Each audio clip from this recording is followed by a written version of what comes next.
Manifestation pacifique au Sénégal. Une forte mobilisation de l'opposition pour dénoncer les dérives du pouvoir au Sénégal. Réunis au sein du Front pour la défense de la démocratie, une frange importante de l'opposition sénégalaise était dans la rue à Dakar ce vendredi 31 octobre 2025 pour dénoncer les dérives du pouvoir. Cette marche pacifique a mobilisé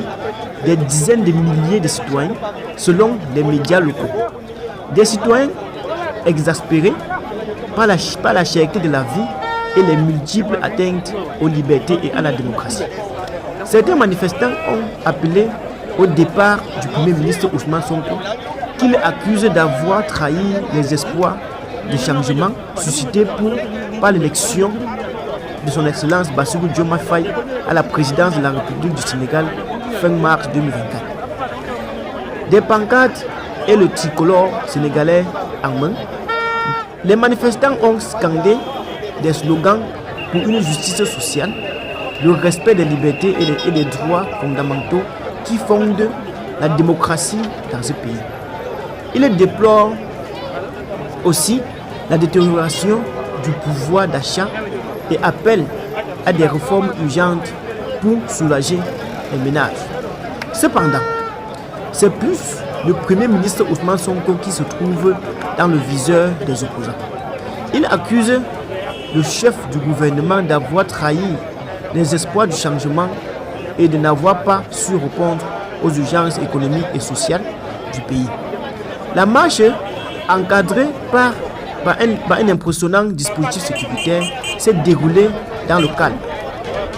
À son élection à la tête de l'État du Sénégal, le président Bassirou Diomaye Faye était pressenti comme un leader qui incarne l'antisystème et la rupture aux côtés d'Ousmane Sonko. D'ailleurs, il a rappelé avec fierté dans son discours tenu le lendemain du scrutin présidentiel du 24 mars 2024. En m'élisant président de la République, le peuple sénégalais a fait le choix de la rupture pour donner corps à l'immense espoir que notre projet de société a suscité et donner corps à ses aspirations, avait-il déclaré ce jour-là. À l'occasion de la célébration du 64e anniversaire de la République du Sénégal, le président Diomaye Faye avait aussi prévu que les Sénégalais sont fatigués et qu'ils attendent des pouvoirs publics des solutions contre la vie chère. L'éducation, la formation au métier, l'emploi, l'entrepreneuriat des jeunes et des femmes restent des défis majeurs à relever. J'en ferai une priorité élevée des politiques publiques en concertation avec le secteur privé. Les Sénégalais sont braves, ils sont fatigués et attendent de nous des solutions contre la vie chère, avait-il déclaré dans son discours adressé à la nation. Par ailleurs, cette situation, pour pallier à cette situation, le chef de l'État s'était engagé à prendre des mesures fortes mais ces mesures peinent visiblement à venir ou à se faire sentir, d'où le désenchantement des populations.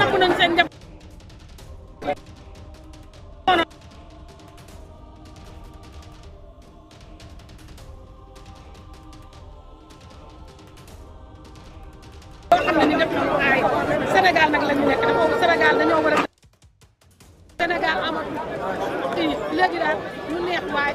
mu def yal nañu yàlla dimbale rek yàlla ba 2029 ñu am beneen leader boo xam ne suñu président ñëwaat fii liggéeyal ñu mucc ayib. mais namm nañ ko ñun dañoo namm Macky Sall dañoo namm Macky. jigéen ñi dañoo sonn borom kër yi dañoo sonn métti baa ngi ñëw xam jigéen ñi amuñu lu ñu yóbboo seen doom yi ñu jàng amuñu lu ñu jëndee fourniture marché bi lépp a cher benn carotte 300 benn xam si konde 500 benn yaboy 500 loolu musul am ci Sénégal lekk bu baax la lañu mos a xam mais bi ki topp ci Diomaye ñëwee ci réew mi ba léegi ni ñu lekk ay waay ki topp ci Diomaye dañu abal ñu dañoo sonn ki topp ci Diomaye na dem dañoo sonn bourse familiale yi kenn gisatuñ bourse familiale yi ñu ngi xaar mu ñu indiwaat ko puisque bourse familiale yi président Macky Sall da koo signé décret mu nekk loi ñu voté ko assemblée loolu wax la ñoom ci ñoom ak suñu leen président moo ko fi def te ñoom mënuñu ko fi jëlee yàgg dañ koy fay. boo gisee tey population bi yëpp génn li ko waral ñëpp xam nañ ne xew ci dëkk bu ñu demee ba ay Ndeye Khady Ndiaye ñu di leen wax marché armement ah ñu tiit rek dañoo tiit nag ci waxi ma jambal ji te dañoo bëgg wax jooju leer te dañoo bëgg rapport cachet bi ki topp ci Diomaye moo toogoon wax ne ñu compte bu def 1000 milliards ba ñu ngi xaar compte bi ci très dangereux te nee na xam na ki yor compte bi ci Diomaye dañu wax ni suñu 8 milliards ñu yóbboon waaw dina criminal yi ko ci Diomaye moo waxoon ne bis bu jëlee nguur gi fond secret dina ko jëlee ba léegi jëlee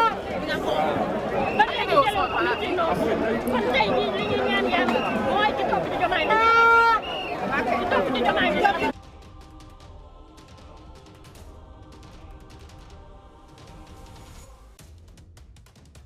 ñii doxalee ñii xeexuñu pour faire diminuer la pauvreté mais ñii ñu pauvre lañuy xeex xam nga tax ma ne ñii ñu pauvre lañuy xeex parce que mesures yi ñu jël si seen plan de redressement bi da ngay xam ne ñii xeexuñu pour pauvreté jóge fi mais dañuy xeex pour yokk pauvreté dañuy xeex ak ñu pauvre parce que bu fekkee da nga jël facture SONES nga yokk si ay taxes facture Sénélec Oyofal nga yokk si ay taxes facture Auchan nga yokk si ay taxes facture bu nekk nga yokk si ay taxes nga dem ba salaire sénégalais sax nga wàññi ko moom mooy wane que ñii xeexuñu pauvreté ci Sénégal mais dañuy xeex contre ki nga xamante ne dañoo pauvre loolu du yoon c'est pas normal le président Diomaye Faye doit prendre ses responsabilités ndax état du Sénégal fi mu jëm ci état en faillite la jëm démb ñëpp gis nañu OPDB bi ñu amalee seen biir loolu wax Sénégal a perdu 700 milliards si aliments yi nga xamante ne ko arrêté depuis ñu arrivé au pouvoir ces gens c'est des incompétents su dee maye 100 ans du nekk dans le Sénégal jigéen ñoo jëlee leen ci loolu ñu Moustapha Diakhaté wax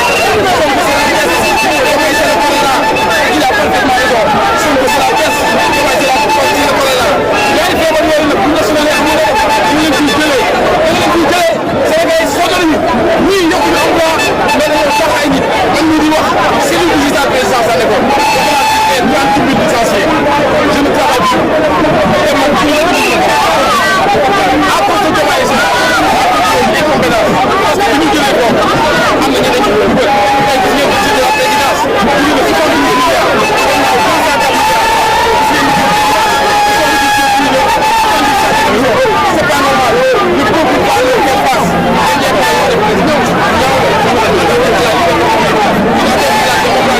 une atteinte à la liberté d'expression